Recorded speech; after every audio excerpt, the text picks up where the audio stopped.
So if you're looking for different ways to maybe uh, start to see the matrix, the energy of the grid, maybe starting to work with, if you're working with sky mantra, ether mantra, um, any of the different ways in which you're expanding your ability to connect to the elementals, to connect to the interdimensional planes, that even as we see the photons changing within the sky, we can start to see a little bit more kind of like this wave of energy into the interdimensional planes. We get this a lot when timelines shift and our eyes start to feel a little bit blurry, almost a little bit painful, a little bit hard to focus, almost kind of like you're seeing underwater or seeing in a dream. So, one of the things to recognize is that at those points, we are stepping more and more out of the third dimensional perspective of points of measurement and starting to expand a bit more into wave bands, moving up into the fourth dimensional spectrums of wave bands and perception. 4D reality looks completely different than 3D reality. In fact, there are individuals that have done their best to create geometries about it, and a lot of it looks much more unfolded and almost introverted to the reality that we see in 3D. So, this is why heart based consciousness is so important when we connect into these interdimensional planes, because most of it cannot be perceived from our eyes. Because one, it moves too quickly. Two, it primarily moves a lot more either in a bit more of an energy or light spectrum, a bended light spectrum, or geometry. So there are different practices we can do to start to see the grids or start to see the energy space. If we want to use our physical eyes, there is, let's just say let's play with three different ways that you can play with this energy. One is going to be that if you are looking directly forward, that you want to maybe focus your eyesight forward, but actually utilize the periphery of your eyesight to be paying attention to what is in the periphery of your eyesight. The light has a curvature to it. And if you look directly at something, it many times will disappear from our three-dimensional ability to see it. Whereas if you look in the periphery of your vision, you can many times see, because it does have to do with the curvature of the lens of your eyes and the curvature of the way in which you're seeing. You can many times catch more the spirit beings, the elementals, and the different energy fields that are in the space right there with you. And many times they catch us off guard, and you'll go to look at it really quick. And as soon as you look at it straight on, it's gone. So it's about training ourselves not to immediately go to that, but rather just to play with the periphery of the vision. That's one.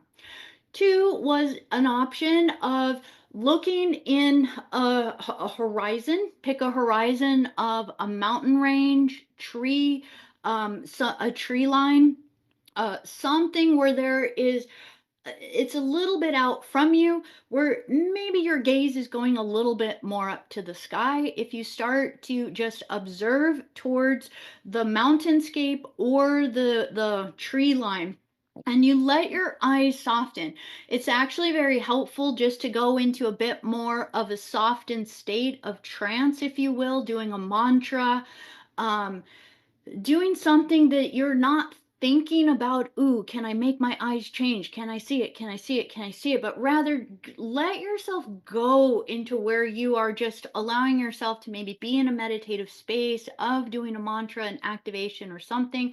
And then as you do, you'll actually start to see many times color, almost aura bands around the trees, around the mountain lines, these kinds of things. And as you start to stare more and more, many times, as you let your eyes soften more, you can start to catch the rays or the energies that start to move out from it. Now, again, our consciousness is many times trying to attune to this in a three-dimensional way. We're trying to see something very physical, but it's not physical in the same way that we would think of here, that I'm going to touch it, I'm going to grab it, and I'm going to look at it. It's very much of a softened perspective. One of the things that we have been doing on the Telegram group lately is taking photographs directly at the sun. When you do that, you can actually start to see that if you look at the photo at first, you might just see the globe of the sun within there.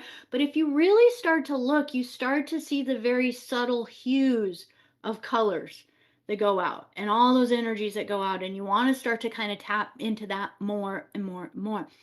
Now, if those techniques are not really working, another one is if you were to sit, say, in a lounge chair, sit within a very reclined position that is very comfortable, where you can be outside on a particular day, or maybe you're in a window that, has a great view within it, within your home. But primarily laying on the grass, looking up, laying in a lounge chair, looking up. You want to pick a portion of the sky that either is overcast, so it's kind of more of a solid blanket of covering of clouds, or that it's just a clear sky, kind of like a clear, pale blue sky. Okay. Now, when you're staring out at the sky, you're going to play more and more with recognizing that you might be catching the hues of colors of the grays of the clouds or the blues of the sky, but you want to just let all of that go away. And what you want to start to play with is look at the space in between you and the sky. Look at the space in between you and the sky. See if you can start to see space. You can play with this actually in a really long hallway. If you're in a building in a really long hallway, look to the end of the hallway so your eyes are focused on it, but then see if you can start to see all the energy of the space. So the air molecules in the dimensional energy of the space. Most of the times we move around and we think this is nothing, but can you actually, I mean, you could literally pretty much take your hand and put it in front of you, and you're going to focus on your hand, but you're going to let yourself start to connect to the energy of the space between you and that point. And the more and more you do this, the more you will find you see it. I promise you. You will see this because it moves. It moves in almost like these geometries and these energies and these spaces. Now, as you start to sense that, know that at different times that there is opportunities to actually start to catch little glitches in the matrix. It doesn't always happen. It isn't like a definite every time, but say you're staring at the sky or the clouds, there are chances as you're just doing nothing, no thought, no mind.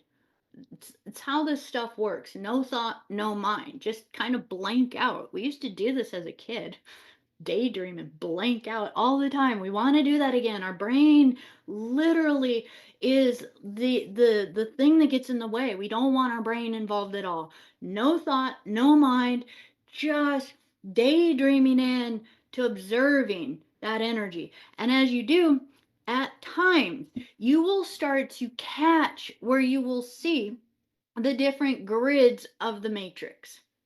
At different times, you can see within the dome or the space within that you'll actually start to catch, and it will start to look almost like a web, a grid, or a network that you can catch every once in a while.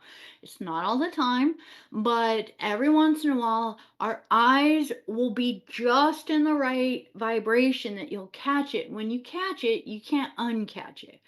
And it is, I will say for myself, it's like I can't go out, even though I've caught it quite a few times, I can't go out every time and catch it. But when I catch it, you only really need to see it once or twice, and you go like, I got it. That's it. Now, the rest of the grid work and the things that we do, that really this comes from our imagination and our introspection into it. Most grid work that we're doing is remote viewing. And how do your guides choose to take you? My guides many times will take me in from everything from a um the cloud cities view into the earth. So say from the atmosphere down into the earth. Many times it'll go out further as if out of the atmosphere of the earth into being able to see the sphere, and maybe a bit more of the magnetosphere around the earth and these kinds of things, in order to catch primarily the energy lines and the different things within the earth. And then you just let your imagination roll. I find it very beautiful. One of the last grid work updates that I did, I kept saying I thought it was a little odd, but they kept showing it to me in almost like these gold veins of light. And then it's interesting catching, confirmation of other people, other grid workers, other individuals I'm not even connected to, but maybe in the periphery kind of catch what they're doing. And there's the fact that they would randomly choose the color gold, for these kinds of things, is just saying that we're all tapping into some similar things.